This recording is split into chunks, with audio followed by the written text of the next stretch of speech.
est-ce qu'on ne sait pas, les nouveaux propriétaires, s'ils arrivent, combien d'argent il va me donner là? Ça, c'est le plus important. Mais Bordeaux, on n'a jamais vécu, enfin, depuis un moment, on n'a jamais eu une période aussi floue finalement, avant que le championnat ne commence. Ça doit être vraiment, on en parle un petit peu, mais ça va être un peu déstabilisant pour un entraîneur de ne pas savoir justement ce qui se passe au niveau de l'administratif, du financier. On ne peut pas du tout se concentrer sur un projet foot alors du coup. Ouais, moi, je ne peux pas parler des années avant. Alors, je ne vais pas rentrer là. Moi, je te dis que cette situation-là, c'est unique. Unique. C'est, c'est incroyable, là, parce qu'on est vraiment dans une situation difficile. Moi, je me mets dans la position de Nicolas de Tavernon. Et c'est difficile, hein? Et si tu ne vas pas être ici, je ne sais pas, la semaine prochaine, un mois, 2 mois, qu'est-ce que tu fais là? Et de l'autre côté, le même. Tu ne vas pas rentrer encore, qu'est-ce que tu peux faire? Tu vas donner l'argent et si tu ne rentres pas, ben, on ne va pas te la donner. Hein? On ne va pas te la donner en derrière. Alors, c'est ça le problème. Mais la vérité, c'est qu'à la fin, c'est là, hein, c'est l'équipe, c'est moi, c'est la préparation, c'est passé beaucoup de choses, c'est passé tous les mois et demi de vacances. Et on est là, la Est-ce vérité. que ça peut remettre en cause votre engagement ici avec Bordeaux en fonction des conditions de rachat, si rachat il y a? Tu peux répéter ça? Est-ce que ça peut remettre en cause votre avenir ici à Bordeaux? Ouais, on va voir. Je ne veux pas dire beaucoup là maintenant. C'est pas de mettre pression, mais ça compte beaucoup. Vous Ouais. restez motivé tout de même. Mais moi, le problème, c'est quand je parle là, je mets le pied sur le terrain de jeu, le reste, c'est fini. En plus, il faut respecter les joueurs qui sont ici parce qu'ils sont des professionnels, ils sont bien retournés quand même. Et il faut essayer. Mais moi, j'ai besoin de les aider. La position de l'entraîneur, c'est d'essayer de mettre tout le monde sur place pour avoir la meilleure possibilité de gagner un match. Alors, moi, j'aime bien aider des joueurs avec beaucoup mieux joueurs. Comme ça, on est en meilleure équipe. Mais il n'a pas arrivé. Avez-vous envie de voir Boupenza lors des matchs amicaux? Et est-ce qu'il y a une possibilité pour qu'il reste en Portugal? Oh, ça dépend de beaucoup de choses. Beaucoup de choses. C'est pas tellement que moi je décide qu'il va jouer les matchs amicaux ou pas. C'est des situations qu'il se présentent pour des joueurs de rester ou pas rester. Il y a des joueurs qui sont plus faciles pour partir et il y a des autres que c'est plus difficile. Alors on essaye de mettre tout le monde sur place. J'ai besoin de, je ne veux pas donner exactement un numéro, mais 25, 26 joueurs, pas plus. Avec des gardiens dans les 25, hein, 26. Alors à ce moment-là, on a 30 professionnels. Et, et encore, on attend pour les nouveaux joueurs. Alors, on a besoin des joueurs aussi de partir. Est-ce que vous imaginez jouer le premier match officiel du 26 avec la très grande majorité de ce groupe-là sans recrue? Est-ce qu'aujourd'hui c'est ça dans le fait? Si tu me dis ça en mai, je te dis tu es fou, tu as quelques problèmes là. Mais je pense que si tout le monde connaît la situation, il le dit là, comme ça, c'est la situation. Mais après, il faut prendre responsabilité quand même. Moi, je prends la mienne toujours, non? Je l'ai pris tout le temps. Quand on a gagné, quand on a perdu. C'est pas un problème pour moi de le prendre. Mais c'est vraiment, on prend un risque là que je ne sais pas si c'est. Je pense que c'est une affaire avant et la situation qu'on voulait trouver quand on est arrivé ici, là, après l'été. Alors, tout l'effort qu'on a fait l'année dernière, il ne faut pas le tirer en 2 matchs. Hein. Ça, c'est le principal. Parce que sinon, ça ne marche pas comme ça, je pense. Un petit mot sur France-Uruguay, le quart de finale de vendredi. Comment vous voyez ce match? Ouais, je pense que ça va changer beaucoup si Cavani il est là ou il n'est pas là. Je pense que ça va être difficile, même si avec nous, les Uruguayens, tu ne sais jamais. Ça va être différent à tous les matchs que vous avez joués parce qu'il n'y a pas une équipe de la Coupe du Monde comme nous. Et je ne dis pas qu'on est mieux. Non, c'est qu'on est différent parce qu'on a quelque chose que les autres ne jouent pas comme nous. Et on a joué comme ça depuis 10 années. Alors le système il est là. Tu peux l'aimer, peut-être tu l'aimes pas, mais à la fin ça marche. Alors c'est quelque chose que moi, je pense qu'on sait bien qu'est-ce que l'Uruguay va faire. De la France, on ne sait pas. Alors si vous arrivez à un niveau haut, ça va être vraiment difficile pour nous. Mais peut-être ça ne va pas passer comme ça. Alors ça va être bien. Je pense que pour tout le monde, ça va être difficile à Vichy, vendredi après-midi. Si on gagne, on va s'entraîner tellement bien après le match. Et si on perd, peut-être on va courir beaucoup l'après-midi là. Il y a toujours eu cet état d'esprit de gagneur en Uruguay. Quand vous étiez international, c'était déjà le cas? Je te dis un mot, c'est une obligation de gagner. Là, je te dis tout. Ouais, mais ça met beaucoup de pression du coup. Ouais, mais on ne peut pas vivre sans la pression. C'est comme ça. Potentiellement, ça change beaucoup la donne. Ça change beaucoup, ouais. Ouais, parce qu'on a, je te dis, l'équipe il est exceptionnelle, le groupe il est vraiment fort, mentalement comme groupe des amis. Mais on a deux défenseurs centrales qui jouent, ils ont joué déjà, je ne sais pas combien de matchs ensemble. Si tu vas pour toutes les équipes nationales, c'est pas normal hein, que les deux qui commencent dans l'équipe nationale, ils jouent dans la même équipe tous les jours, toutes les semaines. Et après, les deux attaquants qui sont de premier niveau, là, Cavani et Suarez. Alors, il n'y a pas beaucoup d'équipes nationales qui sont dans cette situation-là.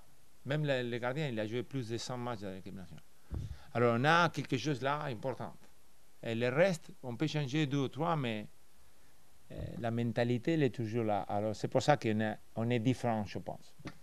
On est... un petit coup de bluff autour de Cavani, parce que là, on a une blessure. Mais... Non, moi, je l'ai écouté tout de suite quand on a fini le match. Et il a dit qu'il a senti quelque chose dans la jambe tout de suite. Alors, si tu me demandes la question là, après le match, je dis qu'il ne joue pas. Il ne joue pas, 100% qu'il ne joue pas. Blessé, mais c'est bien, il faut jouer quand même un petit peu.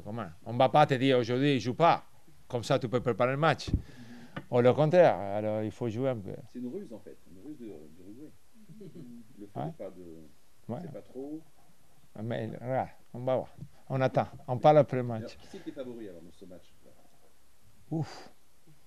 Moi, je ne mets pas un favori. Mais moi, je ne dis pas parce que ouais, je sais que c'est vrai que là, vous écoutez beaucoup de la France, non? Mbappé, que ça passe, tout le monde. Blablabla. Mais je me rappelle que... Attends. Que je me rappelle après le premier match. Qu'est-ce que vous avez parlé de l'équipe nationale? Ouais, c'est pas possible. Ouais.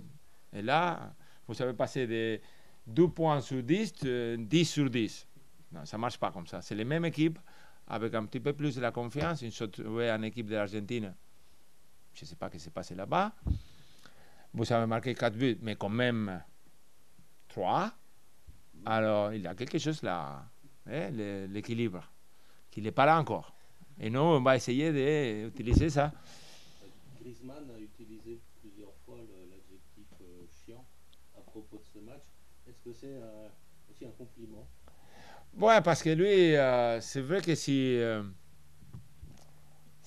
n'était pas français, c'était uruguayen. Tu as vu la photo avec le maillot uruguayen, le mate qu'il prend partout. Alors, il a quelque chose de nous et c'est bien. C'est difficile pour le jouer. Moi, je n'ai pas la fortune. Hein. J'étais en Angleterre, alors la Coupe du Monde du Brésil, Uruguay, contre l'Angleterre. J'étais là-bas. Là, je suis en France, Uruguay. Ça passe toujours. Alors, c'est une situation un peu bizarre. Je pense que c'est comme ça pour Griezmann. C'est pareil. C'est une situation que... Est-ce qu'il veut jouer contre Godin et Jiménez? Tu ne peux pas. En plus, ils sont des copains. Alors, ce n'est pas un match normal même pour Griezmann ou pour Godin et Jiménez. Peut-être de la part de nous, c'est plus facile parce qu'on va les donner quand même. Mais pour tous, c'est un peu différent quand même. Comment les gens en Uruguay... Ouais. Comment les gens en Uruguay ils vivent un quart de finale de Coupe du Monde? C'est un peuple qui est passionné, qui est dingue de foot. Parlez-nous un petit peu de... Moi, si tu vas à la Coupe du Monde de l'Afrique du Sud, c'était le match le plus important là. Vous vous rappelez contre Ghana, que c'était le penalty la dernière minute, la prolongation, la main de Suarez, il manque, après le penalty, que Abreu il a piqué. Ça, c'est le match qui a marqué toute une génération de jeunes Uruguayens là, parce que c'était incroyable ce qui s'est passé. Après, on n'a pas gagné, hein. On a fini à 4e, mais quand même, arriver sur cette situation, c'est tellement important pour nous. Alors, si tu passes à la demi-finale, c'est incroyable. Il faut se rappeler qu'on est 3,5 millions. Hein. On n'est pas beaucoup, hein. Mais pas beaucoup, mais bien. Pas mal de temps, non. Quand On est costaud, là. Quand on est entraîneur uruguayen, l'objectif d'une vie, c'est de devenir sélectionneur de la Céleste. Ouais, mais je voulais bien que le maestro reste pour des années. Parce que moi, quand j'étais joueur, c'était vraiment, vraiment difficile de maintenir un groupe d'entraîneurs pour un période de, tu sais, 10 années ou 8 années. C'était toujours changé. Moi, j'ai changé d'entraîneur dans une qualification pour la Coupe du Monde 3 fois.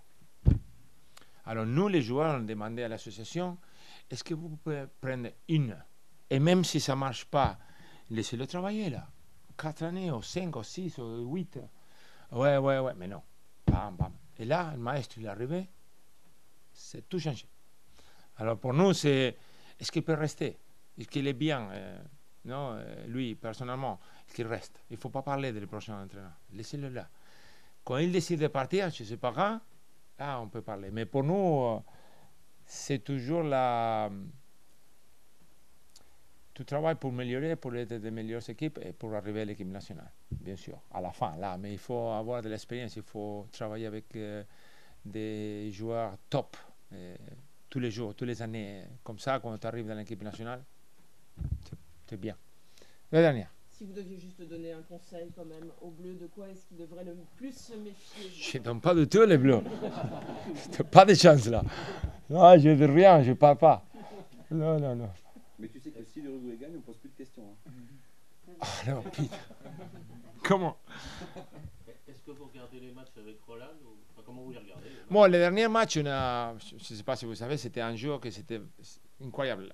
Parce qu'il y avait à 4 heures, c'était la France qui l'a joué. Alors, on a décalé les matchs, l'entraînement pour 18h30.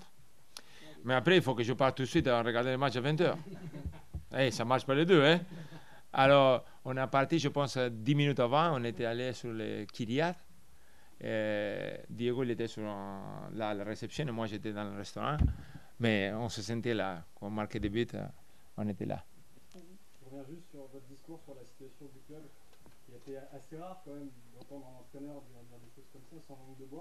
Est-ce que c'est une manière pour vous de mettre la pression sur vos dirigeants pour que ça bouge très très vite? Moi, je ne parle pas de sans arrière-pensée. Tu ne me connais pas, tu n'es pas venu ici avant. Là, on parle de la vérité. Là. On parle pas, c'est pas en planification, c'est pas que... je parle la vérité, je suis honnête. Et là, je ne peux pas être différent. Tu m'aimes comme je suis ou tu ne m'aimes pas. Mais je ne peux pas venir ici que je suis content qu'on a commencé parce que je ne suis pas du tout. Alors, c'est pas... Je ne sais pas si tu as dans ta tête quelque chose qui te fait penser que j'ai fait un truc pour venir ici. Non, si tu ne me demandes pas, moi je ne dis rien. Je n'ai pas pris un papier, je n'ai pas fait une déclaration. C'est pas, il ne faut pas trouver des choses derrière que je vous dis ici. C'est rien du tout. Ouais. Une dernière question sur un joueur. Quelle est votre position par rapport à Koundé qui sera en fin de contrat à la fin? On va le faire un contrat là. On est sous pression là, avec Max. Non, on a toujours parlé que c'était... quand un joueur comme ça, que c'est un asset du club, il faut trouver une solution pour les deux. Alors, ou bien on prolonge, ou bien il faut qu'il parte. Mais à ce moment-là, on est tranquille. Je pense qu'on va faire quelque chose avec Max.